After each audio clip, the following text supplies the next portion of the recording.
Hello everyone, welcome back to YouTube channel. दोस्तों, आज इस वीडियो में जानेंगे कि जन्माष्टमी पर लड्डू गोपाल जी की प्राण प्रतिष्ठा कैसे करनी चाहिए।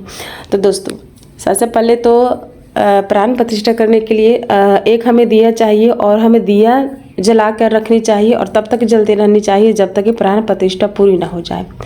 उसके बाद लड्डू गोपाल जी की आँखों पर पट्टी बांध देनी चाहिए।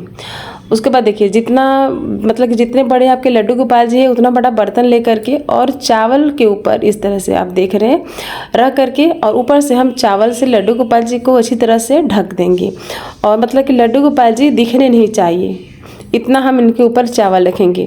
उसके बाद एक कपड़ा लेंगे और कपड़े से लड्डू गोपाल जी को ढक देंगे। देखिए, यह काम आपको कब करनी है? जन्माष्टमी के दिन ब्रह्म मुहूर्त में उठ करके 3 बजे से लेकर के 6 बजे के बीच में आपको ये काम करना है। फिर उसके बाद जब आप कपड़े से लड्डू गोपाल जी को चावल में ढक दें, उसके बाद फिर हम इस कपड़े को यहाँ से हटा देंगे।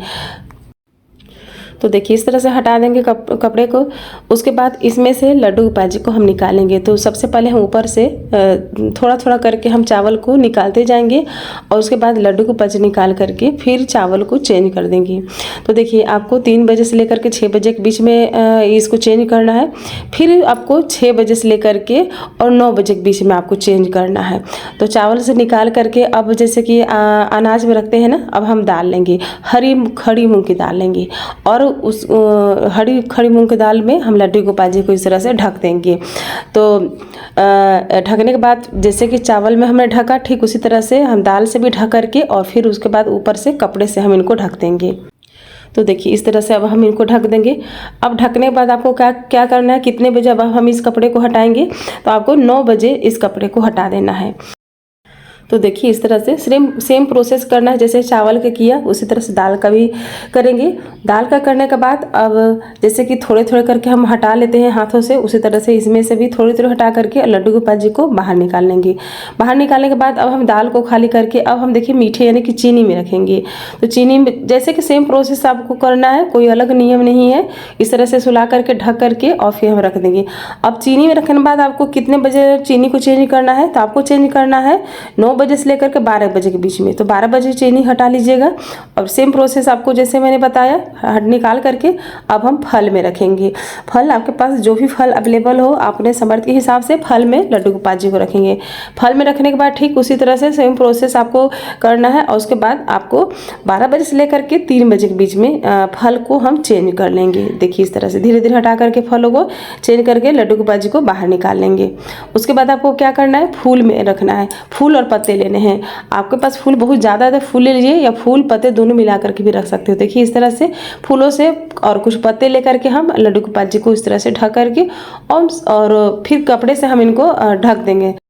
अब हम इनको कितने बजे निकालेंगे? तो इनको आपको निकालना है 3 बजे से लेकर के 6 बजे के बीच में, यानी कि शाम को 6 बजे हम लड्डू गोपाल जी को अब फूलों से निकाल करके बाहर रख देंगे।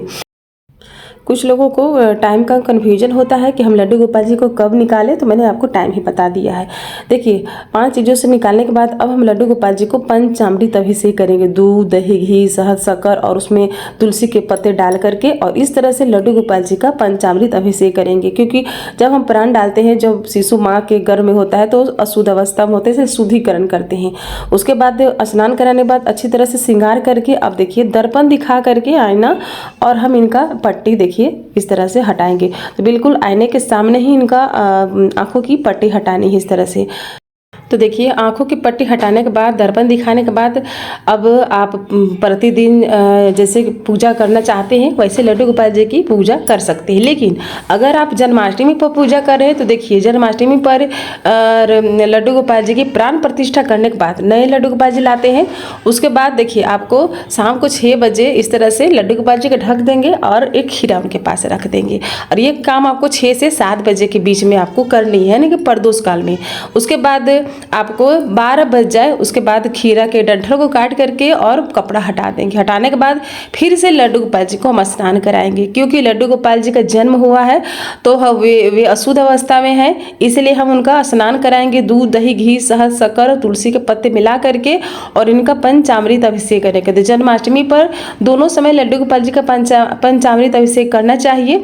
कुछ लोग रात में लड्डू गोपाल जी के जगह पे शालिग्राम जी का करा लेते हैं जन्म। तो तो वैसे भी कर सकते हैं आप।